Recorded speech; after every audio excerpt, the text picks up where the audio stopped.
नबी पर वही नाजिल हो रही थी। ठीक उसी वक्त वहाँ नजर आया कि काबा के सामने नई नई मूर्तियों को सजाने के लिए दूसरे मुल्क से एक काफिला मुख्तलिफ किस्म की मूर्तियों के साथ मक्का आया। अबू सुफियान और उमैया बिन खल्फ उन्हें देखकर बहुत खुश हुए। कुछ देर बाद अबू लहब घर के अंदर मूर्तियों को सजाने लगा। उसी वक्त उसकी बीवी बोली, तुम मोहम्मद को क्यों नहीं रोकते? वो तो अगर चाहे तो अपनी बीवी खदीजा के साथ बहुत सुकून से रह सकता है, तो फिर वो बार बार हमारी मुखालिफत क्यों कर रहा है? अबू लहब ने कहा, डरने की जरूरत नहीं, हमारे खुदा हमें बचा लेंगे। मक्का की हालत इस वक्त ऐसी हो चुकी थी कि पूरे मक्का और उसके आसपास हर जगह बदपरस्ती आम थी। हर कोई अल्लाह के साथ शिर्क में मुब्तला हो चुका था। उधर मोहम्मद पर गारे हिरा में वही नाजिल होने लगी। 3 दिन बाद रसूल शदीद बुखार के साथ घर लौटे तो उनके सहाबा और चाचा अबू तालिब उनकी फिक्र करने लगे। अबू सुफियान, उमैया और मक्का के सरदार एक दिन अबू तालिब के घर आए और उसे धमकी दी कि मोहम्मद को समझा लो कि वो अपने तमाम काम छोड़ दे। अगर जरूरत पड़े तो हम मोहम्मद को मक्का का सरदार बना देंगे और उसे बेशुमार दौलत देंगे। लेकिन रसूल ने उनकी तमाम बातों को मुस्तरद कर दिया। इधर आबा बन रबिया के बेटे हज़ा को इस्लाम कबूल करने पर सजा दी जाने लगी। बाद में अपनी हाजिफा की बहन जो अबू सुफियान की बीवी थी और उसका भाई वलीद भी उसकी मुखालिफत करने लगे। हजरत खलीफा उस वक्त घर से निकलकर चले गए। दूसरी तरफ मक्का के जालिम हुक्मरानों के खौफ से नबी के सहाबा छुप छुप कर रात भर इस्लाम कबूल करते रहे। एक दिन वो अल्लाह की इबादत करते करते सुबह कर देते, फिर जो जहाँ था अपने घरों में छुपने के लिए चला जाता। नबी के एक सहाबी रात भर घर वापस ना लौटे तो उनके वालिदैन परेशान हो गए। जब वो घर वापस आए तो उनके वालिदैन ने पूछा, तुम कहाँ थे? इसी वक्त घर में रखी हुई मूर्ति हाथ लगने से गिर गई और वहीं टूट गई। इनके वालिद बोले, तुमने ये क्या गजब कर दिया? यही खुदा तो हमें हमेशा बचाता था और तुमने उसे तोड़ दिया। तब वो सहाबी बोले, जो खुदा अपनी हिफाजत खुद नहीं कर सकता वो हमें कैसे बचाएगा? ये सुनकर उनके वालिद ने कहा, तुम मोहम्मद के साथ रहकर अपनी बर्बादी खुद बुला रहे हो। तब वो सहाबी बोले, हरगिज नहीं। फिर वो रसूल के पैगामात सुनाने लगे। एक वक्त आया जब उनके वालिदैन ने अपनी सारी गलतियों को समझा और इस्लाम कबूल कर लिया। अगले दिन मक्के के सरदारों को जब ये सब मालूम हुआ तो उन्होंने उस सहाबी को बुला भेजा। सब ने उनके सामने रसूल का मजाक उड़ाया। उमैया ने अपने गुलाम बिलाल से कहा, बिलाल तुम उसे इतना मारो कि जब तक ये अपनी गलती ना समझ ले। लेकिन हजरत बिलाल जानते थे कि रसूल के तमाम पैगाम सच्चाई पर मबनी है। वो दिल व जान से अल्लाह से डरते थे। चुनांचे बिलाल ने अपने मालिक उमैया के सामने साफ कह दिया, ये मैं कभी नहीं कर सकता। तब उमैया हजरत बिलाल को सहरा में ले जाकर उन पर बेहद जालिमाना तशद्दुद के मना बोले बैठे। जैद वहाँ पहुँचे और बोले, अबू बकर उस गुलाम के लिए 200 दीनार देने के लिए तैयार हैं, तुम उसे आज़ाद कर दो। उमैया ने जब दीनार को देखा तो हजरत बिलाल को आज़ाद कर दिया। इधर जब नबी पर वही नाजिल होने लगी तो मक्का के लोग खुलेआम इस्लाम की दावत देने लगे। अल्लाह के हुक्म से तमाम सहाबा एक जगह जमा होकर मक्का में इस्लाम की तबलीग करने लगे। वे सब गरुआ की सूरत में खाना काबा की तरफ बढ़ने लगे। मक्का के काफिर और मुशरिक उन पर मुख्तलिफ तरीकों से जुल्म करने लगे, मगर सख्त तकलीफ सहने के बाद वो आखिरकार खाना काबा के सामने पहुंचने में कामयाब हो गए। रात को अबू सुफियान और उसकी बीवी आपस में गुफ्तगू कर रहे थे। अबू सुफियान की बीवी ने कहा, एक अनपढ़ आदमी के मुंह से इतनी खूबसूरत और सच्ची बातें कैसे निकलती हैं? अबू सुफियान ने कहा, जिस तरह दिन ब दिन इसके पैरोकार बढ़ रहे हैं, हमें कुछ न कुछ करना होगा। हम सबसे पहले मोहम्मद के कमजोर और बेबस साथियों को जुल्म व सितम के जरिए इस्लाम छोड़ने पर मजबूर करेंगे। जैसे ही ये फैसला हुआ, अगले दिन अबू सुफियान और दूसरे कबायली सरदारों ने मिलकर कमजोर और बेबस मुसलमानों को पकड़ना शुरू कर दिया। मक्का से हबशा का सफर और अबू सुफियान की साजिशें, अन पर बेअंत जलमाना तशद्दुद, अमानवीय अत्याचार के हल ने हजरत सुमैया को शदीद जख्मी करके शहीद कर दिया। कुछ देर बाद वहाँ हजरत हमजा, हजरत अब्बास और नबी के मुंह बोले बेटे जैद पहुँचे। जब उन्होंने सहाबा की तकलीफ दे हालत देखी तो जैद ने कहा, तुम लोग हबशा चले जाओ, क्योंकि वहाँ का बादशाह एक निहायत इंसाफ पसंद और दीनदार ईसाई हुक्मरान है। चुनाचे सब लोग वहाँ रवाना होने लगे। इधर अबू सुफियान को जब इसकी खबर मिली तो उसने अपने एक साथी से कहा, तुम फौरन हबशा जाओ और देखो कि वो लोग वहाँ क्या कर रहे हैं और सारी खबरें मुझे ला कर दो। चुनाचे उसने उस आदमी को हबशा भेज दिया, क्योंकि अगर मक्का से बाहर अबू सुफियान की हरकतों की खबर फैल जाती तो उसके कारोबार पर बुरा असर पड़ता। अबू सुफियान का आदमी फौरन हबशा पहुंचा। इधर हबशा के बादशाह के दरबार में जब सब दाखिल हुए तो वहाँ मौजूद तमाम लोग बादशाह के एहतराम में सर झुका लेते, मगर मक्का से आए हुए इन सहाबा ने सर नहीं झुकाया। तब बादशाह ने उनसे पूछा, तुमने मेरे एहतराम में सर क्यों नहीं झुकाया? सहाबा ने जवाब दिया, हम अल्लाह के सिवा किसी के आगे सर नहीं झुकाते। हमारे नबी ने हमें आपके पास भेजा है क्योंकि उन्होंने कहा था कि आप एक सच्चे और इंसाफ पसंद बादशाह हैं। तब हजरत अब्बास ने नबी के कई पैगाम दरबार में पेश किए। बादशाह ये सुनकर हैरान हो गया क्योंकि हजरत ईसा अलैहिस्सलाम ने भी यही बातें कही थीं। बादशाह ने फौरन समझ लिया कि ये सच्चा नबी हो सकता है। तब उसने अबू सुफियान के आदमी से कहा, अगर तुम मुझे पहाड़ जितना खजाना भी दो तब भी मैं उन लोगों को तुम्हारे हवाले नहीं करूँगा। अबू सुफियान का आदमी चुपचाप वापस चला आया और आकर कहा, हबशा के बादशाह ने कहा है कि अगर पहाड़ जितना खजाना भी दिया जाए तब भी वो उन लोगों को वापस नहीं करेगा। इस्लाम छोड़ने पर मजबूर करने के प्रयास और हिजरत। अबू सुफियान जब ये सब सुनकर बहुत मायूस हो गया, तब उसने हुक्म दिया, मक्का से मोहम्मद के तमाम पैरोकारों को निकाल दो, इन पर सख्त जुल्म करो ताकि वो इस्लाम छोड़ने पर मजबूर हो जाएं। चुनाचे अगले दिन से मोहम्मद के तमाम साथियों को जबरदस्ती घसीट कर लाया गया और उन पर फिर से बेहद जालिमाना तशद्दुद किया जाने लगा। अबू सुफियान ने ऐलान किया, मक्का में कोई भी उनकी मदद नहीं करेगा। अगर किसी ने उनकी मदद की तो उसे सख्त सजा दी जाएगी। कोई रास्ता न देखकर मोहम्मद अपने साथियों के साथ मक्के के खुले सहराई मैदान में चले गए। वहाँ उन्हें 3 साल गुजारने पड़े। इन 3 सालों में उन्हें भूख और शदीद जुल्म और सितम सहना पड़ा। लेकिन मोहम्मद की जिंदगी के सबसे तकलीफदेह लम्हे तब आए जब उनकी महबूब अहलिया हजरत खदीजा और उनके सरपरस्त अबू तालिब का इंतकाल हो गया। अबू तालिब ने मरते दम तक मक्का के कुफ्फार व मुशरिकीन, अविश्वासियों और बहुदेववादियों को अल्लाह के रसूल की दावत दी, लेकिन उन्होंने हमेशा की तरह अल्लाह और उसके रसूल की बातों को झुटला दिया। चुनाचे अबू तालिब के इंतकाल के बाद ऐसा लगा जैसे नबी की हिफाजत का साया हट गया हो। अब मक्का के कुफ्फार ने रसूल पर और ज्यादा जुल्म करना शुरू कर दिया। ताइफ का सफर और मदीना की दावत। आखिरकार नबी अपने मुंह बोले बेटे जैद को लेकर ताइफ चले गए, लेकिन वहां जाकर उन्हें एक मुख्तलिफ सूरत हाल का सामना करना पड़ा। ताइफ के लोगों ने मोहम्मद को कबूल नहीं किया, बल्कि उन्होंने अपने बच्चों को नबी पर पत्थर मारने के लिए छोड़ दिया। बच्चे नबी पर पत्थर बरसाते रहे और उन्हें वहां से भगा दिया। मोहम्मद को इस बर्ताव से इतनी ज्यादा तकलीफ पहुंची कि उस दिन को उन्होंने अपनी जिंदगी का सबसे तकलीफदेह दिन करार दिया। गम और दुख में डूबे हुए नबी खून आलूद हालत में ताइफ छोड़कर निकले। नबी ने इस वक्त तमाम उम्मीदें छोड़ दी थीं, हिजरत की तैयारी और अबू सुफियान की आखिरी कोशिशें। लेकिन फिर अल्लाह ताला के हुक्म से एक अजीब वाकया पेश आया। मदीना से एक काफिला आया जो नबी को मदीना आने की दावत देने लगा। ये सुनकर नबी बेहद खुश हुए, लेकिन नबी ने पहले अपने सहाबा के बारे में सोचा, इसलिए खुद मक्का में ठहरे ताकि उनके साथी किसी रुकावट के बगैर मदीना पहुंच सके। इस तरह दिन ब दिन नबी की मकबूलियत और इस्लाम की शहादत फैलना बढ़ती जा रही थी, जिसे देखकर अबू सुफियान और उसके साथी मजीद हसद ईर्ष्या में जलने लगे। उन्होंने कहा, अब हम मोहम्मद को कत्ल करेंगे। जैसे ही उन्होंने ये फैसला किया, उन्होंने कई आदमी नबी को कत्ल करने के लिए भेज दिए। लेकिन जब वो वहाँ पहुँचे तो उन्होंने देखा कि नबी की जगह हजरत अली सो रहे थे।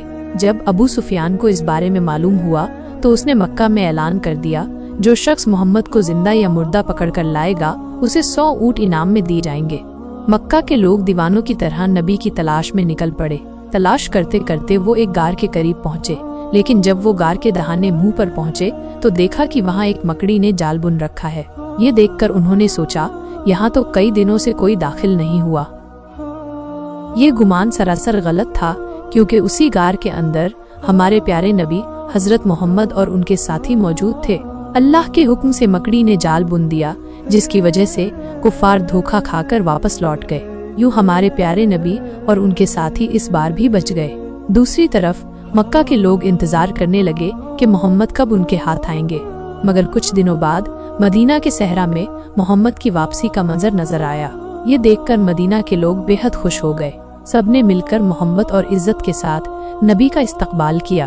फिर अल्लाह ताला के हुक्म से एक ऊंट के जरिए एक मकाम का इंतखाब किया गया, जहां एक मस्जिद तामीर की गई। मदीना के तमाम अमीर व गरीब मिलकर उस मस्जिद की तामीर मुकम्मल करते हैं।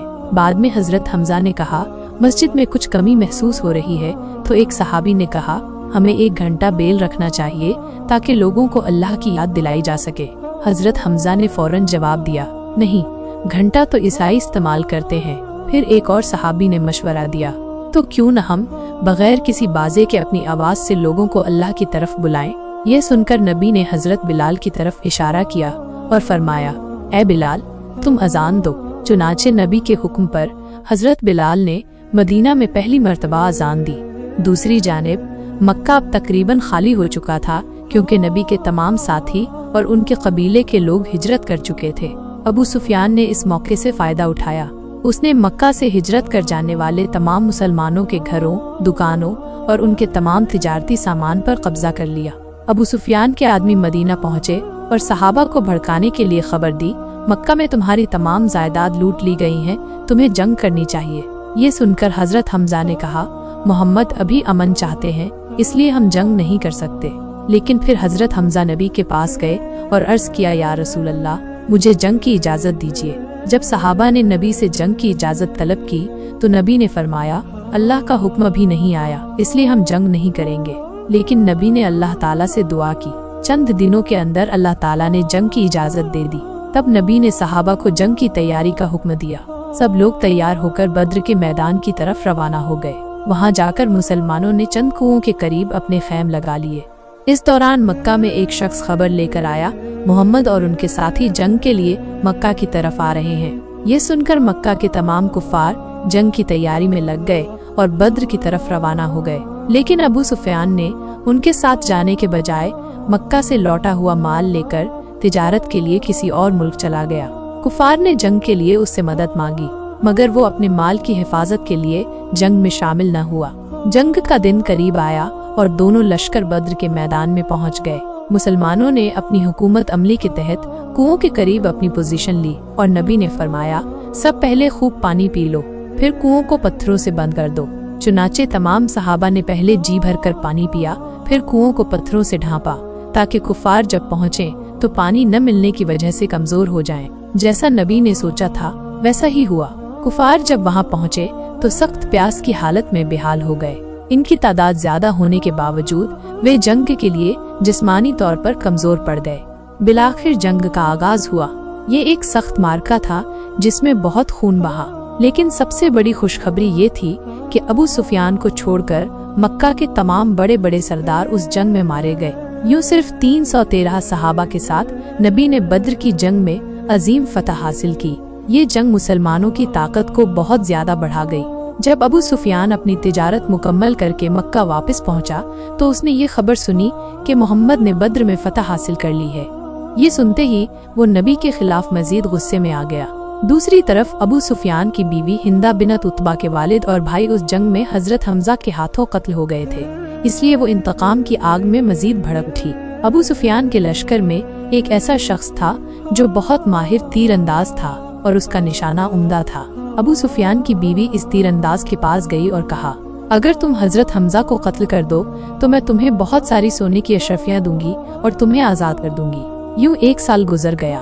फिर एक दिन एक सहाबी मक्का से खबर लेकर आए कि मक्का के लोग बद्र की जंग का बदला लेने के लिए एक और जंग की तैयारी कर रहे हैं। उनकी तादाद मुसलमानों से बहुत ज्यादा है।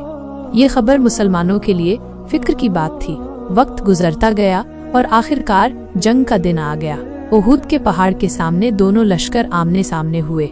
नबी ने सहाबा को 2 गिरोहों में तकसीम किया। एक गिरोह जंग करेगा, दूसरा गिरोह जबल रुमात पहाड़ पर खड़ा होकर पहरा देगा ताकि दुश्मन पीछे से हमला न कर सके। नबी ने बार बार ताकीद की, चाहे कुछ भी हो जाए पहाड़ न छोड़ना। फिर जंग का आगाज हुआ। इसी दौरान अबू सुफियान की बीवी के मुंतखब माहिर तीर अंदाज ने मौका देखकर हजरत हमजा पर तीर चलाया। हजरत हमजा शहीद हो गए। ये देखकर मुसलमान बहुत गुस्से में आ गए। कुफार भागने लगे और मुसलमानों ने समझा कि वे जंग जीत चुके हैं। ये देखकर पहाड़ पर मौजूद सहाबा भी नीचे उतर आए। ये उनकी सबसे बड़ी गलती थी। खालिद बिन वलीद को अबू सुफियान ने पहले ही नियुक्त कर रखा था, जो दूर से युद्ध का जायजा ले रहा था। जैसे ही मुहाफिज सहाबा ने पहाड़ छोड़ा, खालिद बिन वलीद ने अपनी फौज के साथ पीछे से हमला कर दिया। मुसलमानों को अचानक पीछे से हमले का सामना करना पड़ा। बहुत से मुसलमान शहीद हो गए और हालात खराब होते चले गए। आखिरकार मुसलमान पुष्पा हो गए और जंग में शिकस्त खा ली। जंग खत्म होने के बाद अबू सुफियान की बीवी हजरत हमजा के लाश के पास पहुंची। उसने उनका सीना चाक किया और उनका कलेजा चबाने की कोशिश की। वक्त गुजरता गया। नबी और सहाबा एक बड़े काफिले के साथ इस्लाम की तबलीग के लिए निकले। रास्ते में खालिद बिन वलीद अपनी फौज के साथ हमला करने के लिए पहुंच गया, लेकिन मुसलमानों के हुस्न सलूक ने खालिद बिन वलीद को मुतासिर कर दिया। वो बगैर कुछ कहे वहां से वापस चला गया। दूसरी तरफ नबी ने कुफ्फारे मक्का के साथ एक मुआहिदा किया, 10 साल तक कोई किसी पर हमला नहीं करेगा। ये मुसलमानों के लिए सबसे बड़ा मौका था। मुसलमानों ने उन 10 सालों में इस्लाम को दुनिया भर में फैलाने का मंसूबा बनाया। नबी ने अपने सहाबा को मुख्तलिफ मुल्कों में तबलीग के लिए भेजा। दिन ब दिन इस्लाम तेजी से फैलने लगा। कई कुफ्फार और मुशरिकीन इस्लाम कबूल करने लगे, यहाँ तक कि खालिद बिन वलीद, जिसने उहद की जंग में मुसलमानों को हराया था, उसने भी इस्लाम कबूल कर लिया। एक दिन कुछ कुफ्फार व मुशरिकीन ने मुसलमानों के काफिले पर अचानक हमला कर दिया। बहुत से सहाबा शहीद हो गए। तब सबको अबू सुफियान की चालाकी समझ में आ गई। अबू सुफियान ने मुआहिदा तोड़ दिया था। अगले दिन अबू सुफियान खुद मदीना आया, लेकिन चूंकि उसने अहद शिकनी की थी, मदीने में कोई भी उससे बात नहीं करना चाहता था। सब उसे नफरत भरी नजरों से देख रहे थे। जब उसने नबी से बात करने की कोशिश की तो नबी बार बार अपना चेहरा दूसरी तरफ फेर लेते थे। अबू सुफियान अफसोस के साथ कहने लगा, मैं एक चरवाहे के हाथों हार गया। ये सुनकर हजरत अब्बास ने कहा, ये वही चरवाहा है जिसका दीन आज पूरी दुनिया में फैल चुका है। तब तक इस्लाम कबूल करने वालों की तादाद 10,000 से ज्यादा हो चुकी थी। नबी अपने 10,000 सहाबा के साथ मदीना से मक्का की तरफ रवाना हुए। उधर अबू सुफियान मक्का वापस जाकर अपनी कौम से कहने लगा, अब कोई रास्ता नहीं बचा। मोहम्मद ने अपनी बात सच कर दिखाई। उन्होंने पूरी दुनिया के दिल जीत लिए हैं। कुफार को समझ आ गया कि अब वो कुछ नहीं कर सकते। इधर नबी और उनके सहाबा मक्के के करीब सहरा में रात बसर कर रहे थे। अबू सुफियान और उसकी बीवी हिंद बिनत उतबा छुपकर मुसलमानों के काफिले को देखने गए। इतना बड़ा लश्कर देखकर वो हैरान रह गए। अबू सुफियान समझ गया कि इस्लाम की फतह यकीनी है। वो नबी के पास गया और इस्लाम कबूल कर लिया। अगले दिन नबी अपने अजीम काफिले के साथ मक्का में दाखिल हो गए। नबी मक्का से बेहद मोहब्बत करते थे। मुसलमानों ने मक्का को पुरअमन तौर पर फतह कर लिया। नबी ने सबके सामने ऐलान किया, आज मैं अपने तमाम दुश्मनों को माफ करता हूँ। आज से तुम सब आजाद हो। इस दौरान नबी को महसूस हुआ कि उनकी जिंदगी के आखिरी दिन करीब आ रहे हैं, लिहाजा उन्होंने अपनी जिंदगी का आखिरी हज करने का फैसला किया। वो हज जो हज्जतुल विदा के नाम से मशहूर हुआ। इसी हज में नबी ने फरमाया, शायद मैं आइंदा साल तुम्हारे दरमियान ना रहूं। गरीबों को वही खिलाओ जो तुम खुद खाते हो, उन्हें वही पहनाओ जो तुम खुद पहनते हो। याद रखो, तुम सबको एक दिन अल्लाह के सामने खड़ा होना है और अपने तमाम आमाल का हिसाब देना है। नबी करीम ने अपने सहाबा किराम को बेशुमार नसीहत फरमाई और यूं इस्लाम का पैगाम पूरी दुनिया में फैल गया। हजरत मोहम्मद सल्लल्लाहु अलैहि वसल्लम का आखिरी कलाम ये था, मैं तुम्हारे पास 2 चीजें छोड़कर जा रहा हूँ, अल्लाह की किताब कुरान और मेरी सुन्नत। ये तुम्हारे लिए रोशनी और हिदायत का जरिया है। आपने अपनी पूरी जिंदगी मशक्कत और कुर्बानी के जरिए हमें इस्लाम की नेमत अता की। आपने हमेशा अपनी उम्मत की भलाई के बारे में सोचा और अपनी आखिरी सांस तक अपनी उम्मत के लिए दुआ करते रहे। लिहाजा हमें चाहिए कि हम अपने प्यारे नबी हजरत मोहम्मद सल्लल्लाहु अलैहि वसल्लम की तमाम सुन्नतों को मजबूती से थामे रखें और कुरान की रोशनी से अपनी जिंदगियों को संवारें। मेरा ईमान है कि सीरत तैयबा हर मुसलमान के लिए फख्र और सीखने का बेहतरीन जरिया है। अल्लाह ताला हमें सबको हमारे प्यारे नबी हजरत मोहम्मद सल्लल्लाहु अलैहि वसल्लम के बताए हुए रास्ते पर चलने की तौफीक अता फरमाए। आमीन। तो दोस्तों, ये थी आज की कहानी। अगर आपको कहानी पसंद आई हो तो हमारे चैनल महफिल वॉइस को जरूर सब्सक्राइब करें। बेल आइकन दबाना न भूलें। फिर मिलते हैं अगली वीडियो में। अल्लाह हाफिज।